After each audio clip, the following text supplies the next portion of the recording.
একটা কাজ আছে, আপনি জানেন এটা করা দরকার, জানেন এটা গুরুত্বপূর্ণ, জানেন না করলে সমস্যা হবে, এমনকি এটাও জানেন যে কিভাবে করতে হবে, তবুও করছেন না। না করে কি করছেন? ফোন দেখছেন, শুয়ে আছেন, ফ্রিজ দেখছেন, হঠাৎ করে ঘর গুছানোর ইচ্ছা হচ্ছে, অন্য একটা কম গুরুত্বপূর্ণ কাজে লেগে গেলেন। আর ভেতরে একটা চাপা অপরাধ বোধ, আমি এমন কেন, আমার ডিসিপ্লিন নেই কেন, আমি কি জাস্ট অলস? আজকে আপনাকে একটা কথা বলবো যেটা হয়তো আজকে প্রথম শুনছেন। প্রোক্রাস্টিনেশনের সাথে অলসতার কোনো সম্পর্ক নেই। একজন অলস মানুষ কাজ না করে শান্তিতে থাকে, কিন্তু আপনি কাজ না করে কষ্ট পাচ্ছেন, দুশ্চিন্তা করছেন, নিজেকে দোষ দিচ্ছেন। এটা অলসতা না, এটা একটা ভয় এবং ব্রেনের একটা ইমোশনাল ডিফেন্স। আজকে সেই ভয়ের আসল চেহারাটা দেখব এবং বের হওয়ার পথ দেখব। প্রোক্রাস্টিনেশন আসলে কি? আমরা ভাবি প্রোক্রাস্টিনেশন টাইম ম্যানেজমেন্টের সমস্যা। ভুল। প্রোক্রাস্টিনেশন একটা ইমোশন ম্যানেজমেন্টের সমস্যা। সাইকোলজিস্ট টিম পাইসিল এবং ফুশিয়া সিরোইস অনেক বছর গবেষণা করেছেন। তারা দেখিয়েছেন আমরা আসলে কাজকে এড়াই না, আমরা আসলে কাজের সাথে জড়িয়ে থাকা সেই অনুভূতিটাকে এড়াই। একটু ভাবুন, যে কাজটা ফেলে রেখেছেন সেই কাজটার সাথে কি রকম অনুভূতি জড়িত? হয়তো ভয়, ভালো হবে না, হয়তো অনিশ্চয়তা, কোথা থেকে শুরু করতে হবে জানি না, হয়তো ক্লান্তি, এটা অনেক বড়, হয়তো পরিপূর্ণতার চাপ, পারফেক্ট হবে তো। মস্তিষ্ক এই অস্বস্তি থেকে পালাতে চায়, আর পালানোর সবচেয়ে সহজ পথ হচ্ছে অন্য কিছু করা যেটা ভালো লাগে। তাই প্রোক্রাস্টিনেশন আসলে একটা মুড রিপেয়ার স্ট্র্যাটেজি, সাময়িকভাবে খারাপ অনুভূতি থেকে মুক্তি। সমস্যা হলো এই মুক্তি কয়েক মিনিটের, তারপর অপরাধবোধ ফিরে আসে আরো বড় হয়ে। এখন দেখবো মস্তিষ্কে আসলে কি হয়। এখানেই সবচেয়ে গুরুত্বপূর্ণ কথাটা আছে এবং এটা জানলে নিজের উপর রাগটা একটু কমে যাবে। আপনার ব্রেনের দুইটা অংশ এই মুহূর্তে লড়াই করছে। প্রথমটা প্রিফ্রন্টাল কর্টেক্স, এটা যুক্তি বোঝে, ভবিষ্যৎ বুঝে, পরিকল্পনা করে, এটাই বলছে কাজটা করো, এটা তোমার জন্য ভালো। আর একটা লিম্বিক সিস্টেম, বিশেষ করে অ্যামিগডালা, এটা আদিম তাৎক্ষণিক, এটা শুধু একটা জিনিস বোঝে, এই মুহূর্তে ভালো লাগছে কি লাগছে না। যখন একটা কাজ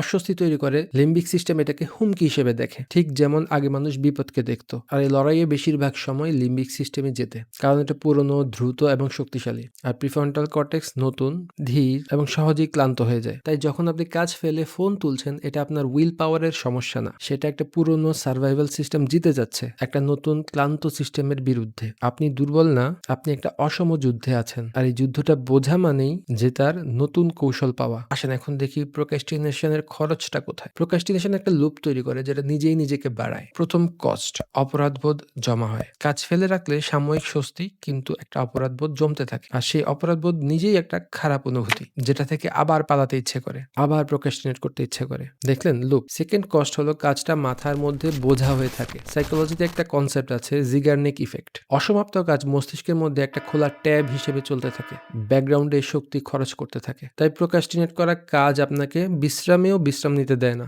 আপনি ফোন দেখছেন কিন্তু পুরোপুরি উপভোগ করতে পারছেন না, কারণ পেছনে সেই ব্যাকগ্রাউন্ডে ট্যাবটা ওপেন আছে। থার্ড কস্ট, সেলফ ইমেজ নষ্ট হয়। বারবার নিজেকে অলস, অকর্মণ্য ভাবলে সেটা একটা আইডেন্টিটি তৈরি হয়ে যায়, আর মানুষ নিজের আইডেন্টিটি অনুযায়ী কাজ করে। তাই সেলফ ব্লেম প্রোক্রাস্টিনেশন কমায় না, বরং বাড়ায়। এখন দেখবো প্রোক্রাস্টিনেশন ভাঙার পথ। যেহেতু এটা একটা ইমোশনের সমস্যা, সমাধানটাও ইমোশন থেকেই করতে হয়। শুধু ডিসিপ্লিন বাড়াও এটা কাজ করে না। তিনটা কৌশলের কথা বলবো। Number 1, self compassion, self criticism না। এটা কাউন্টার ইনটুইটিভ শোনায়, কিন্তু এটা গবেষণায় স্পষ্ট। ডক্টর ফুশিয়া সিওয়াইস দেখিয়েছেন যারা প্রোক্রাস্টিনেশনের পরে নিজেকে ক্ষমা করে, তারা পরের বার কম প্রোক্রাস্টিনেট করে, কারণ সেলফ ব্লেম আরো খারাপ অনুভূতি তৈরি করে, আর সেটা থেকে পালাতেই আবার প্রোক্রাস্টিনেশন। নিজেকে বলুন, ঠিক আছে আমি এটা এড়িয়েছি, এটা মানুষের একটা স্বভাব, এখন আবার শুরু করি। এই কথাটা একটা লুপ ভাঙে।